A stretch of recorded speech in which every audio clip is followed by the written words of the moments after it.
You ever see properties that are listed as fixers, or maybe bring your tool belt, has possibilities, diamond in the rough?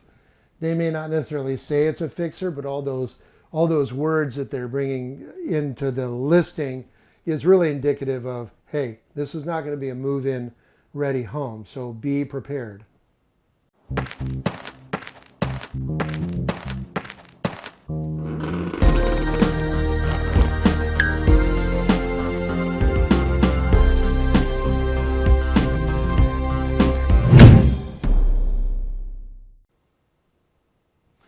Hi, welcome to the Renovation Nation. I'm Howard, your renovation guru. Thank you for joining me in this episode. I'm talking about fixer properties. Oftentimes you see them listed, as I mentioned before, with like diamond in the rough, bring your tool belt, but they also use a key term, great for investors. Now, when you're looking for a home for you to live in, are you looking at yourself as an investor or a homeowner? Well, you should be looking at yourself as an investor. Those homes are not reserved for people to fix and flip or investors to fix it and rent it out. Those homes, though they may be in the scratch and dent aisle, are great deals. And there's no reason why an investor should have a great deal when you can't. So let's talk about that for a second. You can buy homes as is, using a renovation loan like a Fannie Mae Home Style or an FHA 203K. This particular house that I went out on, I did a walkthrough. It looked like it was kind of a start of a DIY project where somebody had in the past done some renovation. Then they decided, we're going to gut the house and redo it. Never happened for whatever reason. It's being sold as is. So it's the floor plan is there, the plumbing is there, a few little extra things in the house like a central vac. That's got a detached garage, perfect place to convert into an ADU. But take a walk through this. You'll see what I mean. Look at it for what it can be, not what it is. Okay, here we go. So this is Howard, your renovation guru, and here for the Renovation Nation, out on the scene, looking at a property. If you were a person interested in buying a home, this particular one is going to be on auction. But let's talk about a little bit about it. What we know is this is a 3-bedroom, 2-bath or 2.5 bath. It is completely gutted. Now, you might have that idea when you first come into the home, but I could tell you that sometimes you may have a listed property, you go up and you have no idea. But what I first do when I look at it is I just kind of look at the neighborhood, the street, how it's set, kind of see, the layout on it. Is there, because it's built down, is there good enough drainage? What I understand is this home obviously had the roof replaced. It went through mold remediation, probably from a leaky roof. But let's take a look at some of the things that maybe this place has to offer. It is built in 1965, and it's 1,803 square feet. So let's just take a look here. You'll see some elements here on this house that still from 1965, but those can be updated. First thing I see when I look on here is the fact that the windows are all single pane, so you'd probably want to have those replaced. There was a lot of work. This is a new gutter. A lot of work done on the house, a lot of stuff that needs to be done. That whole door there should probably be replaced with one nice big entry double door possibly, because you can see the elements of 1965 there, and apparently that's gone. There was some DIY work being done here. This looks like these are vents that go underneath, which is fine. You want to make sure that you look and see, does it drain properly? And it looks like there's a nice channel there. So that's a good thing, because you don't want water pooling underneath the house. And this is a raised foundation. It's sloped downwards. Let's go inside. And the first thing I see here it looks like the entire house. You can see it's gutted, but it has particle board, which is a little confusing because you can see there was tile here, and that's kind of not what you want to have underneath tile. Probably rip all of that up. You might have all of the floorboards underneath. It's hard to tell. I think they probably use that to raise a foundation. From that, you could probably either float the floor or raise a foundation with the proper type of lumber, whether it's going to be plywood or OSB. And that way you could keep it kind of level. There was probably tile throughout. This was probably carpeted in here.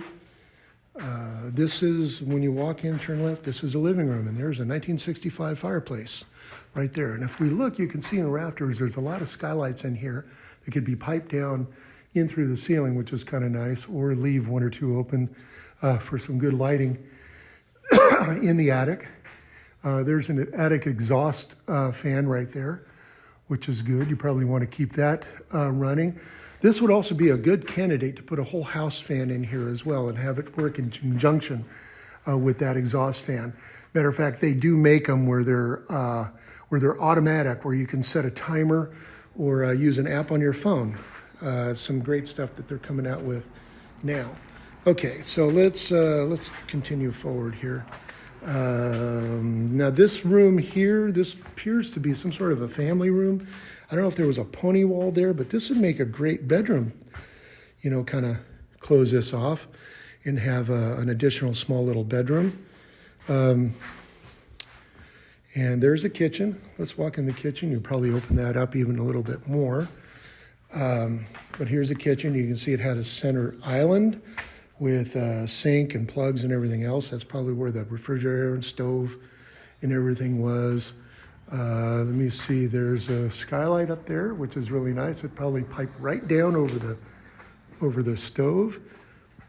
And that appears to be an exhaust fan right there, probably where the stove, the fan went straight up through here, pipe right out of there. Okay, and that's a gas line up here. So yeah, there's a gas in this house. The only thing I don't see is any GFI interrupts, but I would recommend probably rewiring this while you have everything open, because I see a mix between old and new Romex, unfinished work, that sort of stuff. But this is a kitchen going out into a deck, and we'll go out on the deck in just a minute. We go back out this way, and this looks like to be a full bathroom where you have a vanity here with a sink. You've got the commode that goes here, and you've got the shower that goes here. Now this may be just a linen closet, probably with a door or something, or just open shelf or whatever. I don't know how you would put a door in that. Not really sure about that. It would seem to make sense that maybe access to that should be from the outside, but we'll see. Anyway, here's a bedroom, obviously, and you've got the closet. Normally have sliders for the doors. Plenty of outlets in here, which is kind of nice.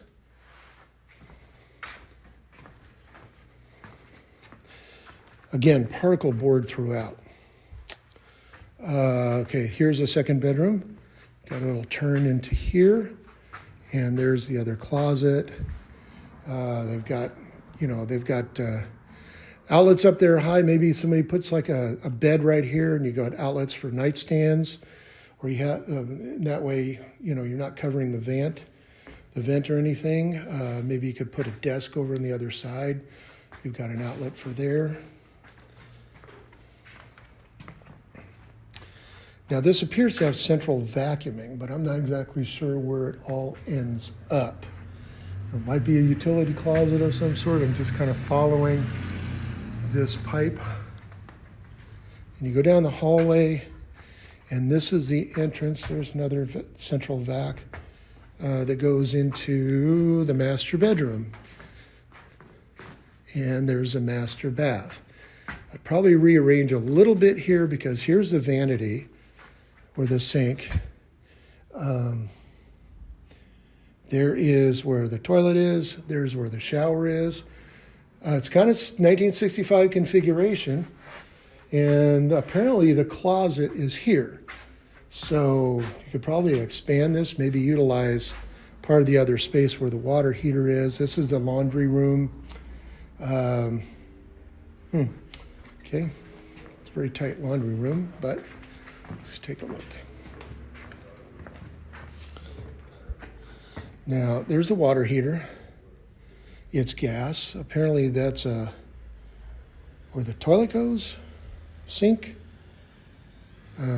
Maybe, probably a sink right here. So this might be just kind of a washroom thing for the laundry. I'd kind of almost incorporate that into here. And then this is a laundry room.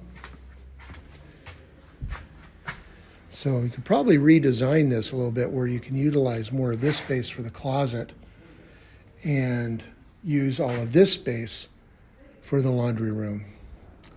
So just kind of do a swap. Move this, the water heater, just on the other side of that wall.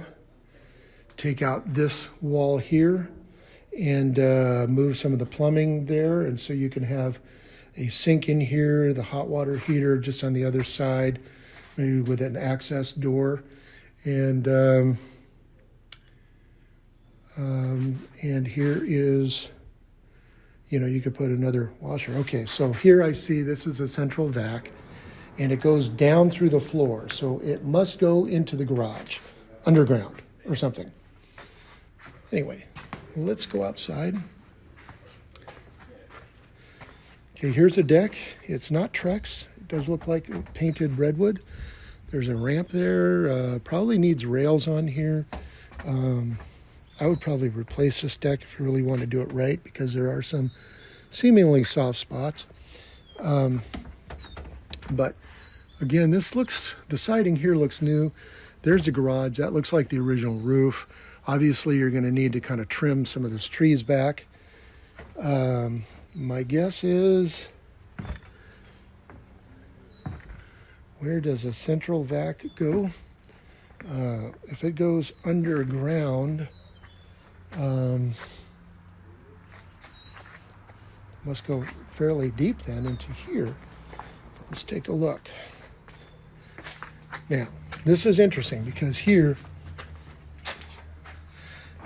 you've got a toilet, which means there is sewer and water.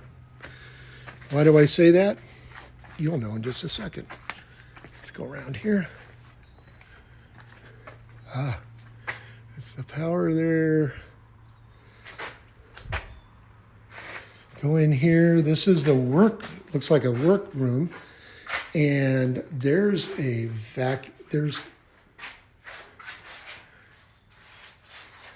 okay, so here we can see, this is where the central vac comes in at. It comes in from outside. It's probably under that cement and then brought into here. And the central vac system is right there. That's where it goes. Anyway, this is this shop and this garage. Perfect for an accessory dwelling unit. And if you watched the video on ADUs and even some of the grants you could get in California, which is where this property is located, you could do a garage conversion, and that grant would pay for, in this case, all the soft costs and toward all the closing costs, including buying down the rate. Convert this into an ADU, and you've got plenty of space out here to, this would have to be repaired. There's a lot of work that have to be done here. This is the original. Plenty of space to put a big old garage here, even an RV type garage, because there's a pad and everything for it right there, and then close all this off. And there's a neighbor. I'd probably complete that gate right there. But overall, this is a great property.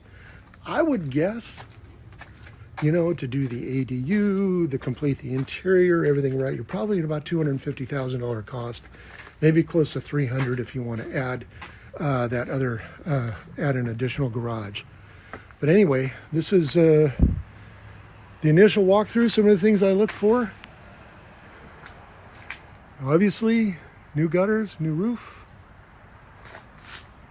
There's the old roof, garage, there's some dry rot, some things that need to be done. Some of the things, look here, you can see that that's, you can get dry rot off of that just because of the runoff of the water here and sitting on cement, but it's really not that bad at all. But anyway, that is my assessment for this property. I'm gonna look right there, just a little bit of a damage to the couple places to where the gutters were damaged. Not sure why, somebody stood on it or maybe a branch came down, who knows. Easy fixes. So 250 minimum, probably 300 to get this thing up to snuff. And I think the value, considering the house, the square footage, you know, where it's located and everything else like that, would still be well supportive. So anyway, that's my assessment. Thank you for going on this tour with me for the Renovation Nation, and we'll see what the next one brings. Hey, welcome back. Kind of rough, wasn't it?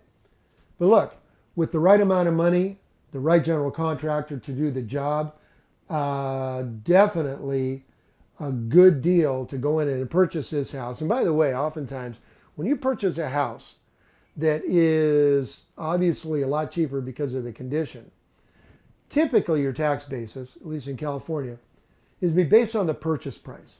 Then there may be some adjustments as permits are submitted. Some permits are going to go through the tax assessor and will reassess it a little bit, not to what the appraised value is going to be, but you'll still get a bargain deal. It's kind of the gift that keeps on giving. But anyway, go in there with eyes wide open and very realistic attitude on what the cost is going to be. And I guarantee you, you find the right property, you find the right price, you find the right contractor, and you're going to come out way ahead. Hey, don't forget to hit the comment, make a comment about this video, any questions you might have, any subject you'd like for me to cover. Also, subscribe to this channel, please. Hit the share button, share it with your friends, and hit the notification bell. And that way, when the new episode comes out, then you'll be notified to tune in. Anyway, thank you once again for joining me on the Renovation Nation.